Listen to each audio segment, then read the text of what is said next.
Welcome everyone. As of May 27th at 2 p.m. Eastern, we earlier obviously released, patch 1.7.2 has been released.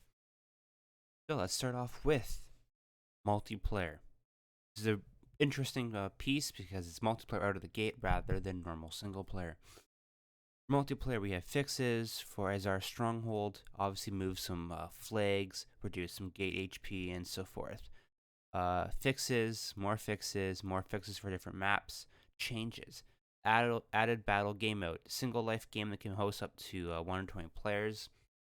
So, like to search and destroy in Call of Duty. One life, that's all you have. Added 7 new scenes for battles. You have Blockade, the Insurrection, Hideout, Pendrick, Zendiar. I can't pronounce half these names, but you do have a bunch of new scenes, a bunch of new maps, which greatly adds the immersion and expandability of the multiplayer, and especially custom servers when that actually happens. So we do have general changes. We have horse damage score is now valued at 35% instead of 50. Team damage score is valued at negative 150 instead of negative 200, and so forth. They added variety of armors for all captain mode troops. Added 4 new body armors, 2 new Empire body armors, 4 new Empire shoulder pieces, 1 new Azrai body armor. But if this is strictly multiplayer related, they are adding a lot of extra customization in terms of body armor for visual look. Increased aiming time for ranged weapons, increased missile speed for throwing spears, basically just nerfing ranged weapons. As you can see, your troops in captain mode will not automatically follow the captain if the captain has left the formation behind or if their movement command is too far away. I'm going to assume this is more, I'm not sure, multiplayer based, but it does seem, unless I haven't played multiplayer, seems like if you do have troops follow you, they will do something different. But it does seem deep deathmatch, so it does seem like it's multiplayer. Increase the cost of the all archer classes, decrease short bow or short recurve composite bow damage, increase longbow accuracy, increase Azrai skirmisher cost. When it comes to bows, it looks like they're just increasing longbow accuracy while decreasing range timing and other bow damage to compensate for the long range bow accuracy. Increased throwing spear damage, just again, they're reducing the missile. Oh my god, increased missile speed. I read that completely wrong. So they are buffing throwing spear damage. Makes sense. Reduced impact for melee expert, reduced extra armor for mace specialist perks, introduced many new weapon perks or variations, buffed or changed improved armor perks, and introduced new variants like padded armor, berserker skin, and more. And just so forth. Obviously, modding, custom assets, and GPU calculations. That's good for crashes. And the previous beta hot fixes, which came initially when they did the beta, just general fixes for multiplayer, a bunch of single player betas. I think they did mention 1.7.2 was going to be a heavy bug fix patch, a bunch of performance optimizations, localization. They added 5 new cape pieces, leather harness, cape leather harness, decorated mail harness, padding, decorated leather harness with scale, overscale, decorated leather harness with over mail, 4 body pieces, mastercrafted southern scale mail, mastercrafted southern scale mail over chain. This is tongue twisters. Mastercrafted southern scale over chainmail and Targan toga. Adjusted human body models and bug fixes.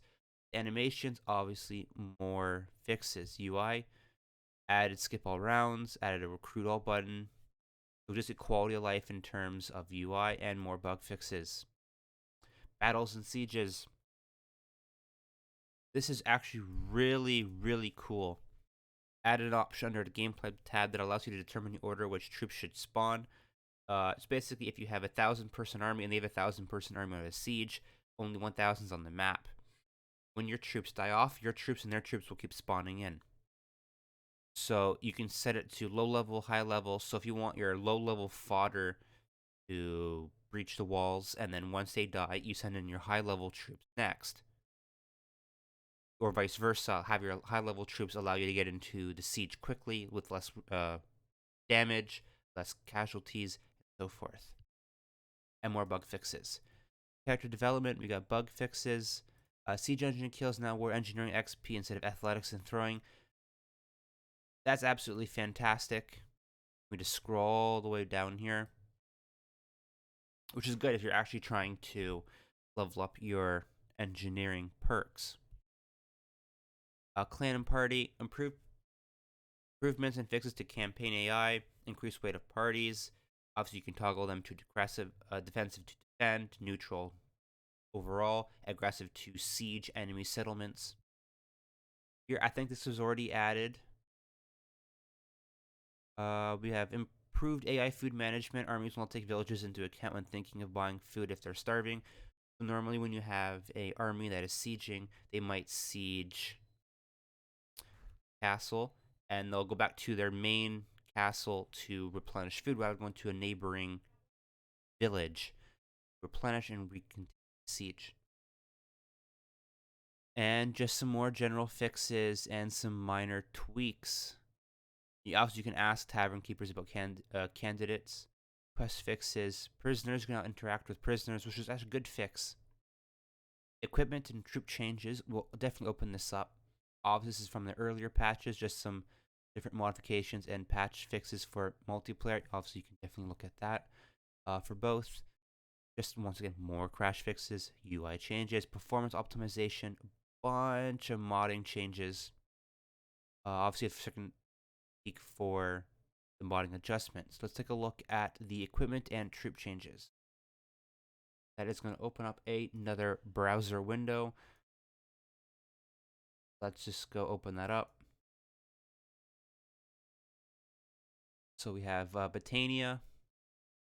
For those, I'm not going to read it all up. This is going to take way too long, as this is going to be a quick overview. We're like 7 minutes in. For those who are wondering, they can visit the page here, click on the equipment and troop changes, and open this up to the community manager with the nerfs and buffs. You can see Britannia, Sturgia, Azurai, Zate, Empire, and Valandia. Valandia didn't get many changes compared to others. Same thing with minor factions with bandits, and armor changes and other changes to light bolts, heavy bolts now have pierce damage, so they'll do some more damage with crossbows. So other than that, as we go back here, it's a lot of bug fixes, a lot of multiplayer quality of life. I'm going to assume this is strictly multiplayer here. So it's more of a multiplayer-esque patch with some minor stuff included for single player. Definitely with some quality of life. So definitely a good patch. Hopefully mods are updated, and we'll see what 1.7.3 is in store. So stay tuned and enjoy.